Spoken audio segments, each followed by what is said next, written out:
Why owner have to bear the SST when renting out property? Okay, this was a question I got on YouTube.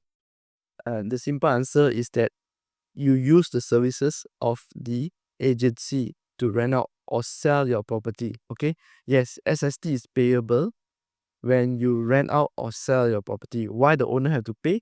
The owner use the services. Okay, the term here is sales and service tax. So you are using the service of the agency to sell or rent out a property. That is why the owner have to pay, and is 8% of the rental. Okay, let's just say the rental is 2,000, so 8% is 160.